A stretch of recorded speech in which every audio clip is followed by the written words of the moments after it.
Hello friends, आप देख रहे हैं अमृत मंथन। तो फ्रेंड्स, अगर आपको वीडियो अच्छी लगी तो प्लीज़ वीडियो को लाइक और चैनल को सब्सक्राइब कर दीजिए। यहाँ पर युग कहता है कि मैं नहीं हूँ तुम्हारी बहन का गुनहगार, निमृत ने ही सब कुछ किया है। तो अंगद कहता है कि अगर ऐसा सब कुछ है तो उस दिन होटल में कोई था, उसे तुम बुला कर लाओ।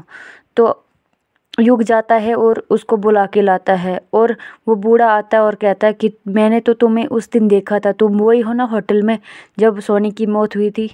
तो उस बूढ़े को बेहोश करने के बाद दूसरा कोई और लेके आ जाता है अंगद के पास और कहता है कि ये लो, ये देगा तुम्हारी बेगुनाही का सबूत। तो अंगद कहता है कि चलो ठीक है, निमृत अब नहीं बच सकती। निमृत कहती है कि मैंने ऐसा कुछ नहीं किया है। तो युग कहता है कि ये लो तुम पिस्तौल, अंगद तुम मार दो अब निमृत को। लेकिन वो युग के ऊपर ही बंदूक चला लेता है और कहता है कि मुझे पता है तुम्हारा कि तुम झूठ कह रहे हो। तो मैं वहाँ पर तो उस दिन हॉस्टल में कोई भी नहीं था, तो फिर तुम कैसे कह रहे हो। ये बातें कहने में मतलब वो डर जाता है, कहता है कि मुझसे गलती हो गई अंगद, मैंने तुम्हारी बहन को नहीं मारा है। लेकिन अंगद कहता है कि मैंने निमृत पर इतना शक किया, उसके पति को मारा, लेकिन तुम कैसे इंसान निकले, आज मैं तुम्हें ज़िंदा नहीं छोड़ूंगा। तो उसको बहुत ज़्यादा गुस्सा आता है।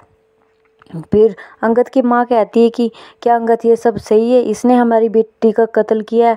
तो वो कहता है कि हाँ माँ, ये सब सच है। तो कहता है कि यहाँ पर युग कहता है कि अमृत तुम मुझे बचा लोगे, मुझे पता है कि तुम मेरे हर सुख दुख में साथ देती हो। अमृत भी ज़ोर से थप्पड़ लगा देती है और कहती है कि मैं तुम पर इतना अंदाज़ा नहीं कर सकती युग कि तुम ऐसे भी निकल सकते हो, तुमने ऐसा क्यों किया आखिर। तो अंकित को बहुत ज़्यादा शर्मिंदा होती है और कहता है कि मुझसे भूल हो गई कि मैंने ये सब कुछ किया, मुझे ये सब नहीं करना चाहिए था। निमृत जैसी औरत पर इतना मैंने अत्याचार किया, तो मुझे मर ही जाना चाहिए। फिर वो अपनी बाजू काटने लगता है, तभी अपनी माँ पकड़ लेती है और कहती है कि अंगद तुम ऐसा मत करो। फिर वो गन निकालता है और कहता है कि मुझे मर जाना चाहिए। तो तभी वहाँ पर निमृत आ जाती है और अंगद कहता है कि ये लो निमृत, तुम मुझे मार दो, मैं तुम्हारा गुनहगार हूँ, तुम मुझे मार सकती हो।